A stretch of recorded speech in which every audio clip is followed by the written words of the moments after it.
د رښتیاو ډېره لویه فایده ده صاحب رښتیا چې وې نو په رښتیاو کې عبدالقادر جیلاني رحمت الله علیه دومره لوی سړی ته خدای پاک جوړ کړی دی څومره لوی پیرانو پیر صاحب ورته وایي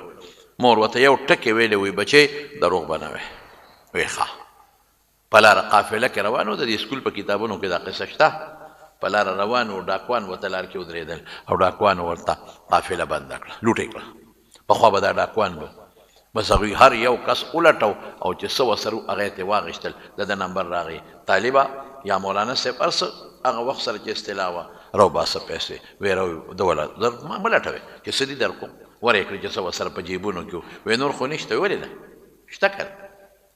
هغې حیران شو وی راکړه که نه چې نور در سره دي وی هغه خو راله په دې جامو کې مور ګنډلې دي چې دا دنه څوک پټې نه کړي راله ګنډلې دي باښه ګینډې پرې والې ده هغه ایم پرې راوویستی د غلو هغه مشر ته وی راشه وي دا خو بل شانه لږ دی دا خو دماغي لیونې معلومیږي دا خو روغ نه دی وی ولې وی هغه چې کوم خو ولټو څه ورسره نو چې کومې پټې پیسې و خلک مونږ نه پټوي خلک خو دروغ وایي چې نشته وی ورسره خو د غل نه پټوي دروغ وایي چې نشته هغه چې کومې پټې پیسې وي مونږ یې نور شته وی هغه هم راله راویستی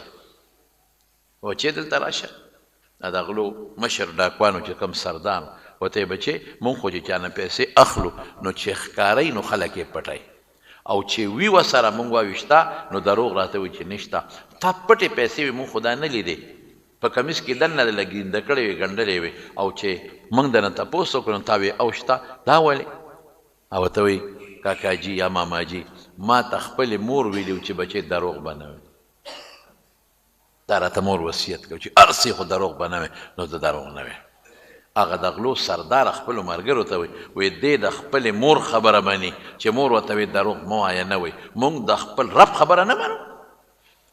د دې لږ په خپلې مور دونه یقین دی چې مور ورته څه ویلي دي ټیک دی او پې عمل کوي مونږ ته خپل رب ویلي دی مونږ پې عمل نه کوو مونږ غلاګانې کوو داسې یقین وکړئ چې هغه د قافلې چې څومره لوټ کوونکي د غلو ډاکوانو سره سرداره ټولې پیسې قافلې ته واپس کړې ده ته یې واپس کړې او د غلا نه یې توبه وویستله ډاکې نه خدای پاک نیکان جوړ کړل او بیا تاریخ کې مې عبدالقادر جیلاني رحمت الله علیه وروسته خدای یو کمال ته ورسو علم یې زده کړه د ډېر لوی عالمو د امام احمد ابن حنبل د مذهب سره تعلق لرو او بیا علم یې زده کړه په تصوف کې مې یو مقام ته ورسېد اقه غله راغله او د ده نه یې بیعت وکړه او د هغه په مریدۍ کې داخل شو